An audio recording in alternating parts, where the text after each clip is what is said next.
Good morning, good afternoon, good evening, whatever it is, wherever you are. I hope you're all having a great day. Welcome back to my channel. If this is your first time here, please hit that like, subscribe button, leave a comment, let me know how I did. And don't forget to click that notification bell so you know when I upload new stuff. So, today, we're doing weekly maintenance. I'm going to show you guys how I do it, show you guys how I keep my snakes, everything else. Stay tuned.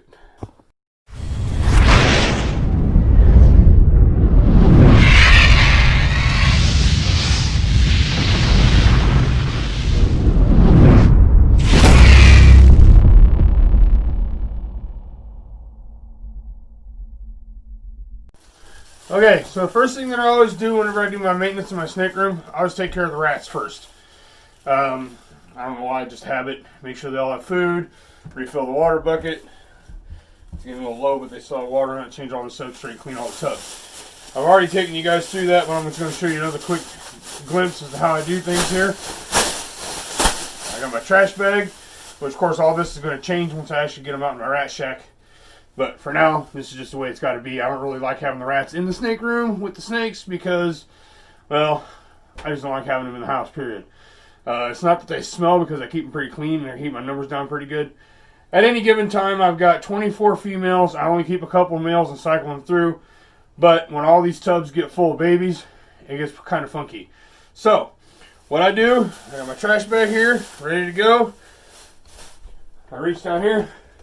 Grab a new clean tub, which I got a whole stack of these, and I've got an empty slot in the top of this rack I have over here. I slide it over there. Of course, I got to be able to get to my substrate, which right now I got it buried by a couple of more tubs that have been sitting up there. I'll move that over here out of the way. And then I take this thing here, and my substrate's over here. Right now I'm using a small flake pine that I get from Orscheln's. DJ turned me on to that stuff, but it appears to work rather well. I'll go ahead and zoom in here just a little bit so you guys can kind of see a little bit better what's going on. Move you down over here. And what I'll do, take my little tub that I showed you, scoop some of it out, give it a good shake. That's about how much I use in each tub. Dump it in here. Spread it out. I'm not going to spend a whole lot of time showing you guys these rats just because I've already walked you guys through it a couple times. And then this first tub here should only have females in it, and it does. Well, there's a male in there too. He's breeding. He's only got a couple days left, and then he moves on. There's one of my females there.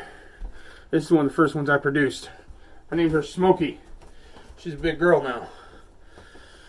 And of course, we have another female, and there's another female here.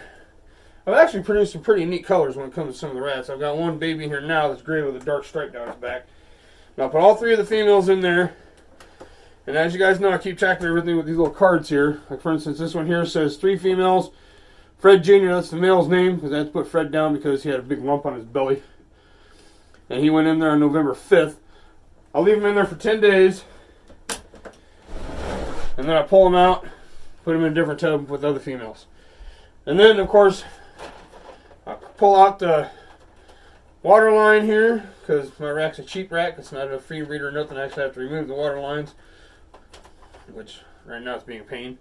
But I got these nipples here, ordered from Triple L Reptiles. I've been using them for a while. They work pretty good. But I'm not going to bore you guys with this. I'm just going to show you on one tub how I do it. I take this tub out. As you can see, it's a little, not real bad, but bad enough. And I just dump it in the trash bag.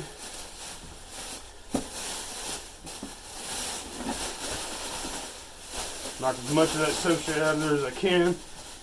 Which, see, that's after a week. Not too bad, I don't think.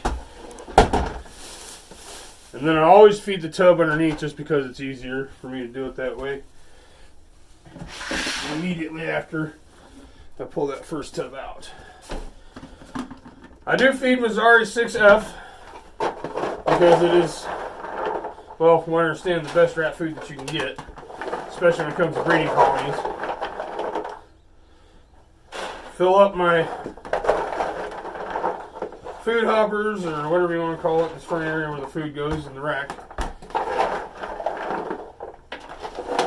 And that should be enough to get them through a week. Let them flatten it all out. And then I take the tub out of here with the rats in it. And you see this one here is all nice and clean.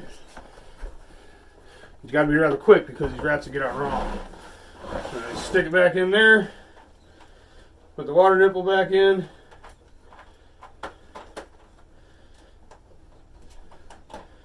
And voila. So, get this knocked out and then we'll move on to the snakes.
And whenever I come across a tub that has babies in it, I like to count them. I know it's pointless, but it's just my thing, kind of what I do. Like this tub here has some babies in it. There's 1, 2, 3, 4, 5, 6. These guys are tiny too.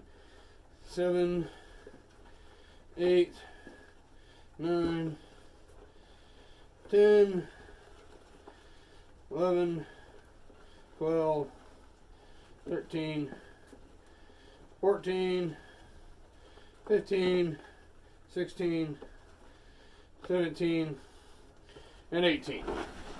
18 little babies. And I've been feeding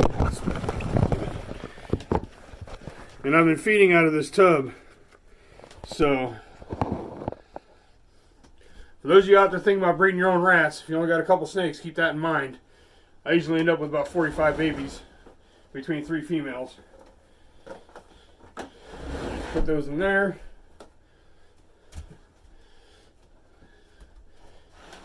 Take the tub and dump it. Alright guys, it's been a couple hours since I recorded this video. I'm sitting here editing this thing, and well, I found out that I'm going to have to do this in 2 parts. So this is going to be part 1. Don't forget to like, comment, and subscribe, and hit that notification bell so you know when I'm uploading new stuff. And also don't forget, I have t-shirts coming in. I want to give one away. We got to hit 100 subscribers before I can do that though. So let's see what we can do, guys. Thank you. Have a good evening.